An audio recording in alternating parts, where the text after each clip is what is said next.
जय हिंद। आज की इस वीडियो में हम लोग एलसीआर परिपथ पर व्यंजक प्राप्त करना सीखेंगे, जिसमें हम लोग प्रतिबाधा और कलांतर को सीखेंगे। दोस्तों, किस तरह से हम लोग इसके सूत्र को प्राप्त करेंगे बेहतरीन तरीके से, ग्राफ को, चाहे इसके चित्र को या फिर इसके डेरिवेशंस को बहुत ही आसान शब्दों में बेहतर तरीके से समझाऊंगा। अगर आपने इस चैप्टर को नहीं भी पढ़ा होगा तो भी आपको समझ में आएगा। 5 नंबर का प्रश्न है दोस्तों, बोर्ड एग्जाम में काफी बार पूछा जाता है। तो बिना देर किए वीडियो की शुरुआत करते हैं। दोस्तों, इस डेरिवेशन में तड़का लगाने के लिए थोड़ा सा यहाँ पे कुछ सामान यानी कुछ रेसिपी दिया गया है, उन्हें जान लेते हैं ताकि हमें समझने में आसानी हो सके। जैसे कि यहाँ पे आपको जो ये चित्र दिख रहा है दोस्तों, इसे यल कहते हैं, जिसे हिंदी में आप इसे प्रेरकत्व कहते हैं। जो आपको इस तरह से दिख रहा है इसे आर कहते हैं, जिसे आप प्रतिरोध कहते हो। ये आपकी संधारित्र की धारिता सी है दोस्तों, ठीक है। अब इतनी बात आपने जान लिया। उसी तरह से यहाँ पे एल आर सी जो मैंने लिखा है, तो ध्यान से देखिएगा। प्रतिरोध यानी जो आर का काम होता है दोस्तों, प्रतिरोध देखिए, जब धारा बहती है यानी जब धारा प्रवाह होती है तो उसे रुकावट यानी उसे रोकने का भी कोई काम करता है, वो क्या होता है? प्रतिरोध होता है। जब किसी सीधी तार में अगर धारा बह रही है तो उस पर रुकावट कौन उत्पन्न करेगा? आर। जब इस तरह से कुंडली में धारा बह रही है तो रुकावट उत्पन्न कौन करेगा? प्रेरण प्रतिघात। ये भी एक तरह की रुकावट उत्पन्न करता है, ठीक है। उसी तरह से जब संधारित्र में धारा बहेगी तो उसमें रुकावट उत्पन्न करेगा कौन? एक्स सी यानी धारितीय प्रतिघात। इन्हीं को कह रहा है कि अगर इन तीनों को अगर मैं सीरीज यानी श्रेणी क्रम में जोड़ दूं तो बताइए इसका प्रतिबाधा क्या होगा, यानी जेड। तो अब आप सोच रहे होंगे जेड क्या है? तो जेड यानी ये जो तीनों मिल के जो रुकावट उत्पन्न कर रहे हैं वो कुल रुकावट कितनी है, कुल रुकावट कितनी है दोस्तों, उसे ही प्रतिबाधा कहते हैं। इसी का सूत्र स्थापित करेंगे इसमें हम लोग।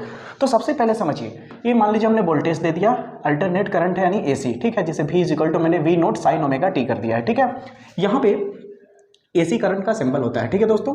अब यहाँ से करंट जो फ्लो कर रहा है वो मान लीजिए जब यहाँ से होके गुजरेगा तो जब धारा यहाँ से प्रवाहित होगी तो यहाँ पर एक विभवांतर उत्पन्न होगा, जिसे प्रेरित विभवांतर कहेंगे। और ये यल है इसलिए यहाँ पे विभवांतर भी यल होगा, ठीक है। यहाँ पे जो संधारित्र में धारा बहेगी तो सी पर जो प्रेरित विभवांतर होगा वो भी सी होगा। आर पर जो प्रेरित विभवांतर होगा वो भी आर होगा। इस श्रेणी क्रम में यानी सीरीज में जुड़ा है, इसलिए सभी का विभवांतर अलग अलग होगा, ठीक है दोस्तों। इतनी बात आपने समझ लिया होगा।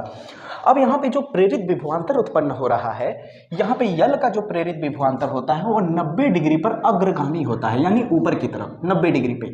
इस ग्राफ में देख रहे होंगे 90 डिग्री पे इस तरह से ऊपर की तरफ। और ये आपका जो भी सी होगा यानी प्रेरित विभव जो आपका विभवांतर है सी का, वो पश्चगामी होता है, नीचे की तरफ 90 डिग्री पे, ठीक है। तो इससे साबित हो गया कि ऊपर वाला, जाहिर सी बात है, ऊपर वाले का मान ज्यादा होगा। तो इसका जब हम कुल विभव निकालेंगे इन दोनों का यानी परिणाम निकालेंगे तो क्या लिखेंगे? यहाँ पे वी एल में से वी सी को माइनस कर देंगे, यानी ज्यादा में से कम वाले को माइनस कर लेंगे। तो यहाँ तक मान लेते हैं हम लोगों ने कि यहाँ का कुल विभव जो मिलेगा हमें,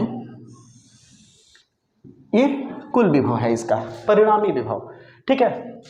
मान लेते हैं यहाँ से यहाँ तक होगा, तो इसे हम क्या मान लेंगे? वी एल माइनस वी सी, यानी बड़े में से छोटे को घटा देंगे, ठीक है दोस्तों।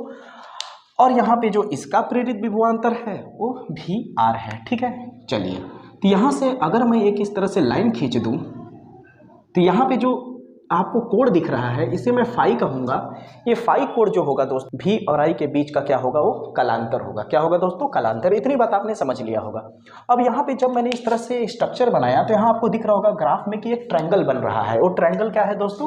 कुछ इस तरह से दिख रहा होगा, बिल्कुल दिख रहा होगा आपको इस तरह से। ये हो गया आपका भी, यहाँ नीचे में क्या दिया है? भी आर। अगर यहाँ का अगर देखिए तो ये एक तरह से आयत बन रहा है कि नहीं? तो आमने सामने की भुजाएं बराबर होती है। अगर यहाँ का value V L minus V C है तो यहाँ का वैल्यू क्या होगा दोस्तों? V L minus V C ही होगा। तो इसे मैं क्या ले लेता हूँ? V L minus V C, और ये हो गया आपका फाई, ठीक है। अब यहाँ पे देखिए तो पाइथागोरस थ्योरम लग रहा है। पाइथागोरस थ्योरम होता है कर्ण का स्क्वायर बराबर लंब का स्क्वायर प्लस आधार का स्क्वायर। अब प्लस में है तो आगे पीछे कर सकते हैं, आधार को पहले भी लिख सकते हैं, लंब को उधर भी कर सकते हैं। इतना आपको समझ में आ रहा होगा। अब इसके बाद हम यहाँ पाइथागोरस थ्योरम लगा देंगे और हमारा जेड प्रूफ हो जाएगा। कैसे? देखिए, तो हम पाइथागोरस थ्योरम में लिखेंगे कर्ण का स्क्वायर। तो कर्ण कौन है? भी, तो हो जाएगा भी का स्क्वायर बराबर आधार, इसको ले लेते हैं पहले, आधार यानी वी आर का स्क्वायर प्लस लंब यानी वी एल माइनस वी सी का स्क्वायर। देखिए गौर से देखिए, कर्ण का स्क्वायर बराबर आधार का स्क्वायर प्लस ये पूरा लंब है ना, ये तो ये हो गया लंब का स्क्वायर। इतनी बात आपको समझ में आ रही होगी। अब यहाँ पे कुछ बात बताता हूँ मैं कि अगर देखिए ध्यान से समझिएगा, ओम का नियम अगर आपको पता होगा तो ओम का नियम क्या होता है, आर इजिकल टू वी बटा आई होता है कि नहीं दोस्तों। तो वी को अकेला करेंगे तो क्या हो जाएगा, आर इंटू आई होगा, बिल्कुल होगा कि नहीं। नियम होता है वी बराबर आर इंटू आई होता है दोस्तों। तो अगर मैं इसके हिसाब से चलूँ, इस वाले के हिसाब से, तो वी आर बराबर क्या हो जाएगा, वी आर बराबर हो जाएगा आई इंटू आर। रुकावट कौन होता है यहाँ पे, आर होता है, कॉमा अगर मैं इसे सी के हिसाब से चलूँ यानी वी सी के हिसाब से, तो क्या हो जाएगा आई को श्रेणी क्रम में है, श्रेणी क्रम में धारा सब जगह बराबर बहती है, तो आई हो गया इंटू, अब रुकावट क्या हो गया, प्रतिरोध यहाँ के लिए क्या होगा, एक्स सी होगा कि नहीं दोस्तों। उसी तरह जब मैं वी एल की बात करूंगा तो बताइए आई तो सेम रहेगा सभी में, आई इंटू आर, आर का मतलब रुकावट, तो एल के लिए रुकावट कौन होगा, बोलिए एक्स एल होगा दोस्तों। तो यहाँ तक अब आपको समझ में आ गया होगा कि इसको कैसे लिखा मैंने। अब ज़्यादा कुछ नहीं करना दोस्तों, वैल्यू को पुटअप कर देंगे, आपका फार्मूला प्रूफ हो जाएगा। कैसे देखिए, अब वी आर है, वी आर का वैल्यू कितना है, वी आर का आई इंटू आर लिख सकते हैं, स्क्वायर की वजह से स्क्वायर, प्लस वी एल की जगह पे आप क्या लिख सकते हैं, आई एक्स एल, माइनस वी सी की जगह पे क्या लिख सकते हैं, आई एक्स सी टोटल का स्क्वायर। तो वी का स्क्वायर बराबर यहाँ तो होल स्क्वायर का मतलब है कि ये स्क्वायर आई पे भी है आर पे भी है, प्लस अब यहाँ से आई अगर हम कॉमन ले लें तो स्क्वायर होने की वजह से बाहर में स्क्वायर ही बाहर निकलेगा आई के साथ, ठीक है। तो अंदर में क्या बचा, x L minus X C का स्क्वायर, ठीक है, क्योंकि आई यहाँ भी था आई यहाँ भी था, बट जब बाहर लिया तो टोटल का स्क्वायर था, इसलिए आई पे क्या हो गया, स्क्वायर हो गया। अब इससे प्रॉफिट क्या होगा देखिएगा, वी स्क्वायर आई स्क्वायर यहाँ भी है, आई स्क्वायर यहाँ भी फिर से कॉमन होगा, तो अब अंदर में क्या बचा, R square plus X L minus X C का स्क्वायर। अब आई स्क्वायर इंटू में है, इधर आएंगे तो डिवाइड में आ जाएगा, तो वी स्क्वायर बटे आई स्क्वायर बराबर क्या बचा, R square plus X L minus X C का स्क्वायर। यहाँ तक क्लियर है दोस्तों। अब इसे मैं एक बार और यहाँ पे लिख देता हूँ, तो वी आई, अब देखिए दोनों पे स्क्वायर है तो मैं इस तरह से कर सकता हूँ, यहाँ क्या है आपका R square plus X L minus X C का होल स्क्वायर। अभी स्क्वायर अगर यहाँ से हटा के उधर भेजूंगा तो क्या हो जाएगा, रूट लग जाएगा, तो क्या हो जाएगा, वी बटे आई बराबर R square plus X L minus X C का स्क्वायर। अब यहाँ से जब स्क्वायर उस पर गया तो क्या बन गया, तो अंडर रूट बन गया दोस्तों। यहाँ तक क्लियर होगा।